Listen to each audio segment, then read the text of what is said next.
J-Knight, Batrep. So welcome back to this 40k battle report. Now it's time for Tau turn 3.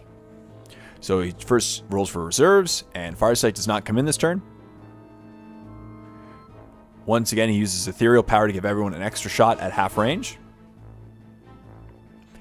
And then he rolls to see if they regroup, and the Pathfinders do regroup, so they'll be able to come back and fire snapshots. Moves up his Skyray, just get a better angle at my tanks.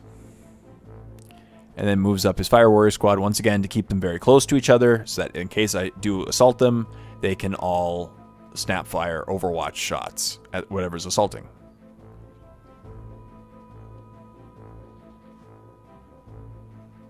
And then he moves up his Crisis Suits to follow suit with everyone else, just keeping everyone very close together.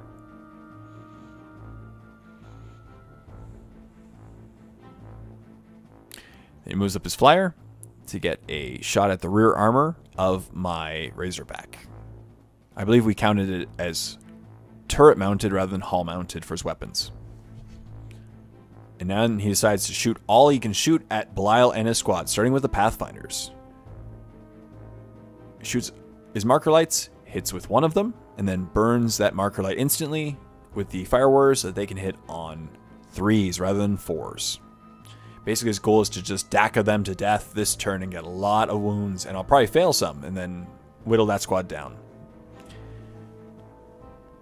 And in the end, he gets about 10 wounds the first round on them. I roll my 6+ save, and it ends up killing only a single Deathwing. He then fires with the other squad. His commander fails. But he does get a bunch of hits with the other Fire Warriors. And out of all those shots, he gets 3 more wounds. I roll 3 more saves, but passed all 3. And then repeats this process once again with the other squad of Fire Warriors. This time, though, he gets a bunch of hits. And needing 5. So 6 saves, I fail 1 of them. And he fires with the other squad of Crisis Suits. Sorry, the other one was with the broadsides. And once again, gets all his Crisis Suits hits. I roll 5 more saves, and I fail 2 of them. So 2 more guys are dead. I roll to see if I can look out for the Sergeant, but fail it, so the Sergeant also dies. And then shoots at them once again with another squad of Fire Warriors at Belial's squad. Getting 9 wounds, I roll them, and I fail 1, so Belial takes a wound. And then it just keeps repeating this process over and over again until they're gonna die. This time he gets 7 more wounds. And I fail 3 of them, so that squad is now dead. Belial dies, and he gets another kill point for Slay the Warlord. Things are just not going my way today, but I'm gonna still have fun. They then shoot at the squad of Deathwing behind the Land Raider. Get a bunch of hits. And of all those hits, get 7 wounds. Luckily, I pass all my armor saves. They then repeat this process once again with the other squad, shooting at the same squad of Deathwing.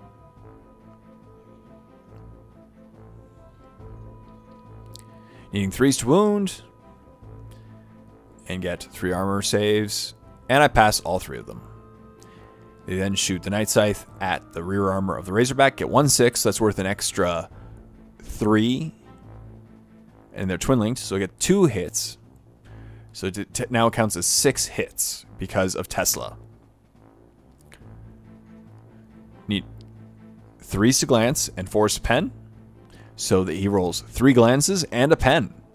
So it's definitely a wreck. We roll to see if it explodes, but it doesn't explode. So it's just a wreck once again, and the squad does a disembark. I disembark them into cover, just in case if he has any plasma. I roll a leadership check to see if they're pinned, but they pass. Now it's time for my Dark Angels to hit him back with Dark Angels turn 3. So once again, I begin by pivoting and moving up my Land Raider, because there's not much that he has that can hurt my Land Raider. And then I move up my squad of Deathwing so they can grab the Relic.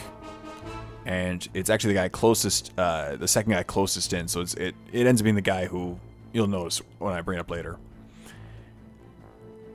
I then flame the Fire Warriors, because it's great to flame them and destroy them so they don't get any cover save. So I flame both of them, and then I snapshot my assault cannon at them and get 3 hits actually by rolling 3 6s because they're twin linked. So I need 2s to wound with rending, and I roll my 2 wounds with flamers, and I end up wiping out pretty much almost the entire squad. He rolls for 3 cover saves, fails 2 of them, and a lot of them are dead. The Deathwing then shoot at the squad of Pathfinders, since it's the only thing they can see. Get a bunch of hits, need 2s to wound, so 5 wounds. He rolls his cover saves. Oh, sorry, this is the assault cannon. I get 1 rend and 2 wounds, so then he rolls all of his saves. And fails once again. A good chunk of that squad has been wiped out now, and they're down to 3 members. I then decide to run that squad of Space Marines. And they roll a leadership check, and they fail, the Pathfinders, and run 8 inches, so they're completely off the table. And here they go, right off the table.